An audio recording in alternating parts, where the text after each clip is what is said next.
The Maestro. I know that. That's it. That's it. That's it. The Maestro. The Maestro. Dirty. Come on, y'all. Really? I think that would be cool though. Why? The Maestro. Shorts. Oh. Let it go. How about you hold it? There's a lady in the waiting room. She got legs that run forever. And thank you for checking out my dirty shorts. Well, I guess you're checking them out now. I'm doing it so I guess my shorts are dirty now. They'll be dirty after. I think. Wait, that didn't come out right. You know what I mean. One of the many things I love about sports, the opportunity in sports, as with a lot of other things, but particularly in sports, is that coach-player relationship. And I've been blessed.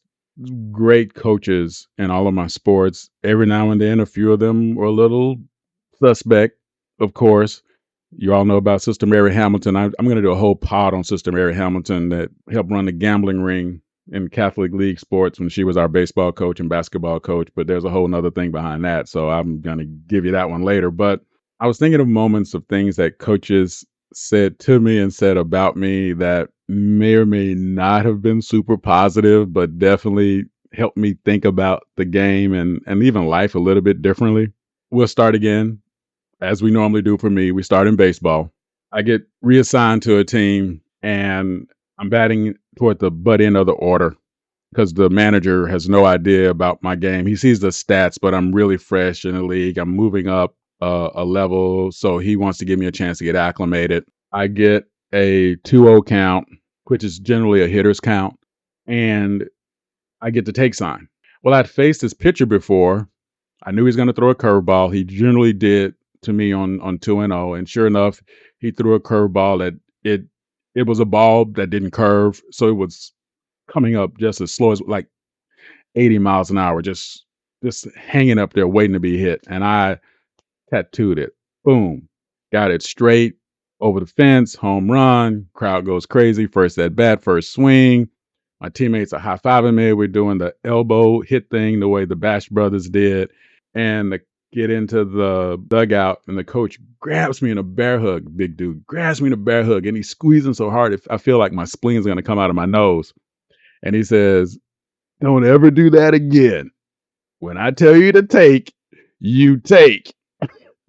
And he did it with a smile on his face, but the voice sounded like it does, like, you know, when your mama's whipping your butt outside of church? Yeah, that's what his voice sounded like. And he explained to me why, if I'm going to lose a game, it's going to be because of what I told you to do, not because you're freelancing on me. So lesson learned. Another time, a few years later, one of the few things I had going for me was speed. And this coach was getting ready to cut me, but he kind of wanted to keep me because I'm the only cat who could actually run on the whole team. And he goes, "Man, you're so fast." That's all he would say. "You're so fast. Oh my gosh. I love that speed. Just imagine how fast you could be if you didn't look like a newborn giraffe when you were running around the bases. And then, you can't run the bases because you can't hit. But you're fast. You're really fast." And that was his way of letting me know that I was cut from the team and I wasn't get brought back. And again, I couldn't get offended. He was telling the truth. I was in one of those moments. And by the way, the only thing I had going for my game at that time was, well, I was fast. And in basketball. And this wasn't necessarily something that was said to me. It was something that was said in general. A college coach who was getting ready to retire, the long career at the school, coached 2 players that are in the NBA Hall of Fame, actually. And they asked him about his greatest success during his time. And, you know, he talked about our NIT visits. He talked about the time we made the tournament. And he's going on. And he talks about these 2 players. And he said that they're probably were the greatest decisions he had ever made and that he'd never regret them. And somebody said, well, what about some decisions you might regret now that you look back on it? He looked me right in the eye and we held eye contact for an awkward, it felt like forever, but an awkward 5 to 7 seconds. And without looking away, he simply says, no comment. And the entire room bust out laughing. So I realized, yeah, he got me on that one. But still love Coach. Talk to him all the time. Just he shaped my life in so many great ways and helped me look at the world in it differently. The things I learned from heroes, kind of stuff I learned from a lot of the talent that's here when you all talk about sports and what it means to you. So drop a line in the bottom. Talk about an interaction you had with a coach where you thought you did something good. They very quickly let you know you did not, or you didn't do something well and they let you know you did do well. Just whatever. You go with how you want to go with it.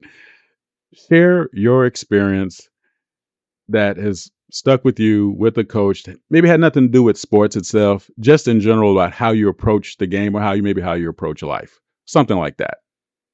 Dealer's choice. You guys have fun with it. Thank you for checking it out. Thank you for checking out my dirty shorts. And I guess they're officially dirty now. So, yeah, my shorts are dirty. Oh, wait, you want me to read? Thank you for listening to the Maestro. Thank you again for checking out the Maestro's Dirty Shorts. Drop a tag below and give us a piece of your mind. See you next time and Is it last call? Have you seen my glasses? The Maestro. Dirty. Shorts.